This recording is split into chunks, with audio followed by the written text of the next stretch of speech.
What if the perfect life you built, every dollar earned, every deal closed, every corner office conquered, was suddenly shattered by a note left under a dinner plate? Logan Carter, one of the most powerful CEOs in America, thought he had everything under control. Every minute of his day was scheduled, every risk calculated, every emotion buried. Until one night, at a high-end restaurant in downtown Chicago, he lifted a porcelain plate and found a folded piece of paper. Inside, a message from an 8-year-old girl claiming to be his daughter. Her mother, Rachel, the one woman he'd left behind, was dead. The girl had his birthmark, his eyes, and nowhere else to go. What would you do if your past appeared in front of you, alive, breathing, looking at you with eyes that mirrored your own? In the next few minutes, you'll witness a journey that begins with disbelief and spirals into a battle for identity, fatherhood, and redemption. But be warned, this story isn't just about a billionaire. It's about the cost of missed chances and the courage to reclaim what truly matters. Stay with us, because by the end, you might just ask yourself, what would I have done if I were him? The Pinnacle Room buzzed with soft jazz and sharper ambitions. Logan Carter, billionaire CEO of Carter Global, sat beneath the soft golden lights at a private table, only half listening to the stream of investment chatter pouring from the mouths of eager financiers. His mind as always raced miles ahead of the room, analyzing, calculating, conquering. Every risk in his empire was measured, every move rehearsed. Control was everything, until tonight.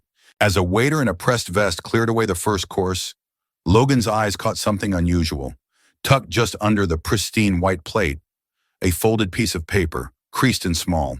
Not a receipt, not part of the menu. Something personal, something out of place. He picked it up.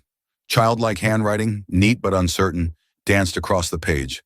My name is Sophie. My mom, Rachel Morgan, said you needed to know about me. She said I have your eyes and your birthmark. She passed away last week. I'm at Maplewood Haven Orphanage. Logan's world didn't shatter. It shifted violently, like tectonic plates grinding against each other beneath the surface of a polished life. Rachel.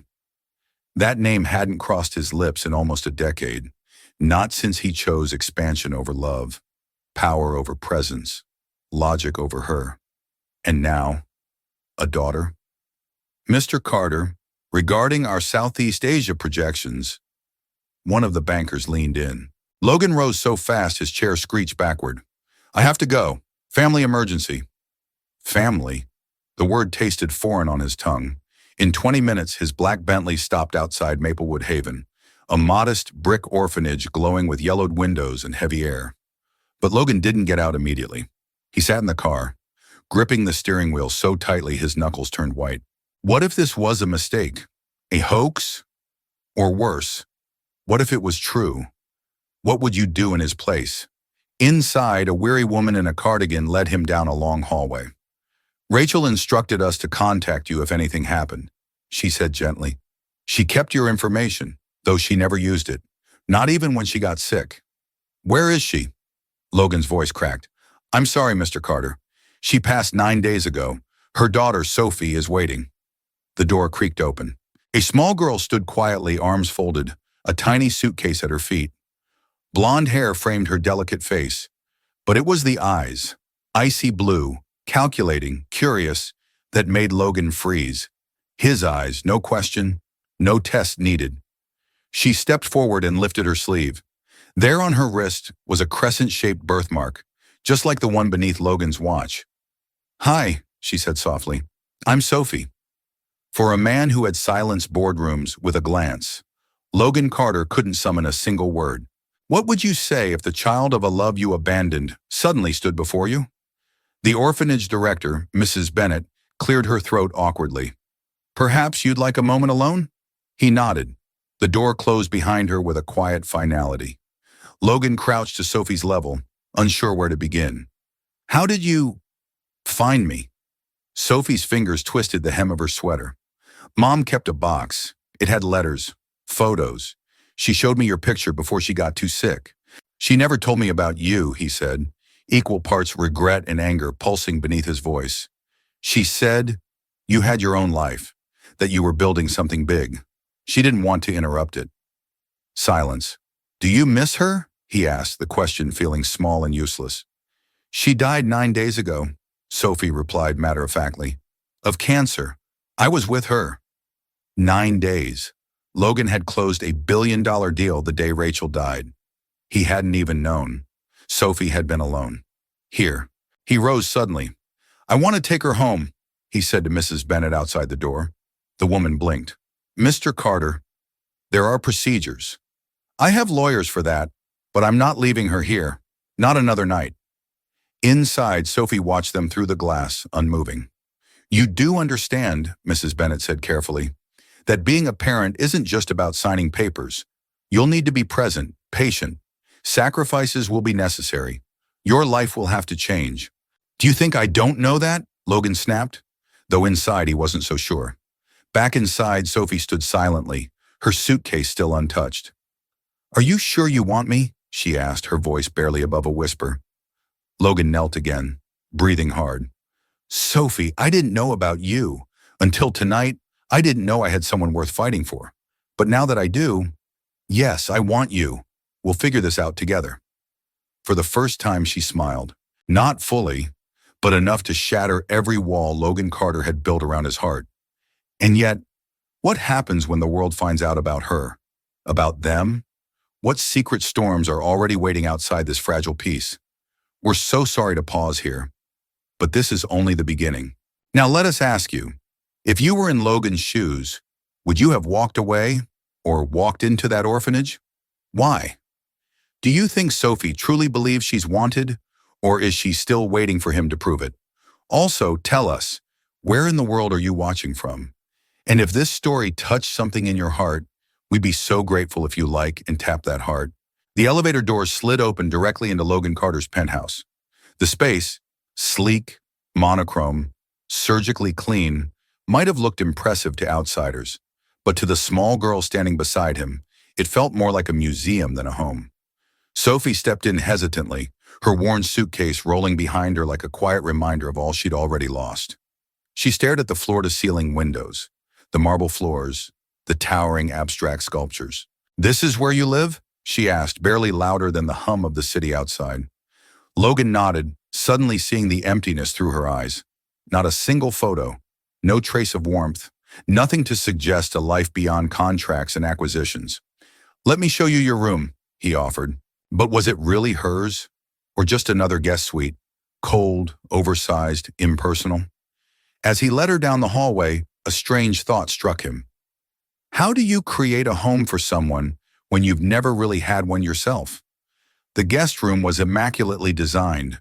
Gray walls, silver fixtures, and a king-sized bed that dwarfed Sophie's tiny frame. It's big, she said politely. We'll make it more suitable tomorrow, Logan replied, already aware he had no idea what a child's room should look like. Do you need help unpacking? I don't have much. That sentence landed heavier than it should have. In the kitchen, Logan opened his fridge, lined with gourmet takeout and vintage wine. Nothing remotely child-friendly. Are you hungry? Sophie shrugged. A little. He ordered Thai food. She sat quietly at the polished island, her feet dangling far from the floor, cutting her chicken with careful precision. Did your mother teach you table manners like that? Logan asked, instantly regretting it. Sophie nodded. She said manners matter more than fancy things. That simple truth hit harder than a boardroom betrayal. Rachel had raised their daughter to value what he never gave. They ate in near silence, but it wasn't uncomfortable, just tentative, like two people navigating a map without labels. After dinner, Sophie asked to take a bath and came out wrapped in a towel, her tiny figure swallowed by pajamas his assistant had picked up in a rush. Her hair was damp, her eyes wide but tired. Logan hesitated at her bedroom door. Good night, Sophie. Good night. Logan. Not Dad. Not yet. And maybe never. He barely slept. At 3:12 a.m., he gave up trying and wandered into his office. A shrine to success. Awards. Photos with heads of state. Articles praising his business instincts. In the bottom drawer was a box he hadn't touched in years. Inside, Rachel. In letters. Ticket stubs. Sketches. A picture of her laughing on the beach, wind in her hair. "You should have told me," he whispered. "She's been alone for 9 days." Suddenly, a sound behind him. He turned. Sophie, in her oversized pajamas, stood in the doorway, eyes on the photo in his hand. "That's Mom." "Yes," Logan said softly. "She kept a picture of you by her bed. She said you were building something important, that you were trying to be more than just a boss." "She said that?" Sophie nodded and climbed onto the leather couch opposite him. "She said you'd be a good dad someday, when you were ready." How could Rachel have such faith in someone who walked away? A silence fell between them, not empty, but charged. Logan reached out awkwardly and took her hand. He expected her to pull away. She didn't. Instead, she held on. The next morning, Logan found a drawing on his desk. It was of him, drawn in crayon, slightly lopsided, but with a smile that softened his usual expression. At the bottom it read, "Thank you for staying." He stared at the portrait for a long time. Was that how Sophie saw him? Or how she hoped he could be? He framed it. That evening, while Sophie did her homework, Logan received an urgent message from his PR director. "Daily Tribune is publishing tomorrow. Billionaire's secret daughter discovered. Photos included. We need a response." He looked at Sophie through the glass doors of her room. He had promised her a fresh start. How do you shield a child from a world trained to dissect weakness? He walked into her room. "Sophie, there's something you should know." She looked up. "About the story?" He blinked. "You already know." "Kids talk," she said simply. "Is it true? Did you not want me until Mom died?" His heart dropped. "Sophie, I didn't know about you. If I had, how different would it have been?" she asked quietly. Logan knelt beside her. "I don't know, but I know this. I'm glad you're here now." Was that enough? Would it ever be? We'll have to pause here for now, but the story is far from over. Let us ask you, do you think Logan is truly changing, or just reacting to guilt and circumstance? What do you believe Sophie wants most from him right now? Also, let us know, what country are you watching from? If this story is resonating with you, please don't forget to like and show some love. It really helps us keep creating. Friday morning arrived dressed in soft light and nervous energy. At Lakeside Academy, paintings lined the walls of the auditorium. Bright colors, shaky brushstrokes, dreams rendered in watercolor and pastel. Among them hung one painting that didn't scream for attention, but whispered something deeper. A lighthouse standing tall against a darkening sea. It was Sophie's. Logan Carter stood in the back of the auditorium, heart pounding harder than it had in any boardroom. Around him, parents chatted, teachers buzzed, but his focus never left the small figure standing near the lighthouse painting, nervously smoothing her dress. She hadn't seen him arrive. What would she think when she turned and realized he kept his promise? Before he could call out to her, someone else approached him. Michael Morgan, Rachel's brother. Logan stiffened. "I didn't expect you here," Michael said, glancing at Sophie's painting. "Though I suppose showing up for art day makes you look like a better candidate for custody." "This isn't about appearances," Logan replied, barely containing his anger. "It's about being the one who stayed." "Stayed?" Michael scoffed. "For what, 3 weeks? I've raised 3 kids. You've played house for less than a month." Logan didn't respond. Not because he had no defense, but because his defense was on that wall, painted in every stroke of that lighthouse, standing steady for someone small who needed him to be unmoving. A voice called out, "First place in her age group, Sophie Morgan." Applause erupted. Sophie turned and finally saw Logan. She froze. Then slowly she smiled. Logan stepped forward as she received her ribbon, pride radiating from every inch of her. She clutched the ribbon with trembling hands, but her eyes were locked on his. "You came," she whispered. "I promise," he said, "and I will keep promising, as long as it takes." But fate, as always, had its next test ready. That very afternoon, Logan's assistant, Emily Harris, burst into his office holding a manila folder. "You need to see this." He opened it. Michael Morgan had filed for emergency custody. A court hearing was scheduled in 2 days. The claims? That Logan's lifestyle was unstable, that Sophie needed a traditional family, that he had no experience, no consistency, and no blood bond. The words weren't shocking. What was shocking was how much they hurt. Could the courts truly take her away? After everything? What would you do if someone tried to take your second chance from you? Sunday night, Logan tucked Sophie into bed. She clutched her drawing of the lighthouse, the one that had won the ribbon and softened hearts. Do I have to leave? She asked. Because he's family? Logan sat beside her. Family isn't just blood. It's the people who show up, the ones who stay, no matter how hard it gets. She nodded, but the fear didn't leave her eyes. If the judge asked me, can I tell her I want to stay? Tell her the truth, Logan said gently, and I'll fight with everything I have to make sure you're heard. Courtroom lights are colder than office lights, the silence heavier. On Monday morning, Logan stood in front of Judge Elizabeth Grant, ready for the most important presentation of his life. Michael's lawyer spoke first. We're not questioning Mr. Carter's resources, Your Honor. We're questioning his readiness. Children need more than penthouses. They need predictability, love, structure. Then it was Logan's turn. He discarded his written statement and looked the judge in the eye. I built a company that spans continents, but no achievement has meant more to me than earning the trust of a child who had every reason not to trust anyone. I didn't grow up knowing how to be a parent. I didn't know I had a daughter. But every day since Sophie entered my life, I've made one choice: to stay, to listen when she was scared, to read bedtime stories instead of spreadsheets, to show up when it counted. He turned to look at Sophie, who sat quietly with her advocate, her ribbon pinned proudly to her dress. Some people say blood makes a family. I say love does. And I'm ready to give her that, every day for the rest of my life. There was silence, then a single voice broke it. I want to stay with Logan, Sophie said quietly. Judge Grant took a long moment, then delivered her ruling. Based on the testimony, evidence, and the child's clear preference, permanent guardianship is granted to Mr. Logan Carter. Logan exhaled, for what felt like the first time in weeks.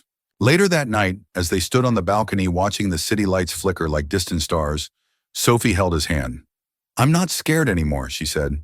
Neither am I, Logan replied. Her other hand clutched something behind her back. I made you another drawing, she said, holding it out. It was of them, hand in hand, standing in front of a small house with a warm light in the window. Above it, in her careful handwriting, home isn't a place, it's a person who stays. What would you give up to become that kind of home for someone? What defines family to you? Blood or the love we choose? Now we'd love to hear from you.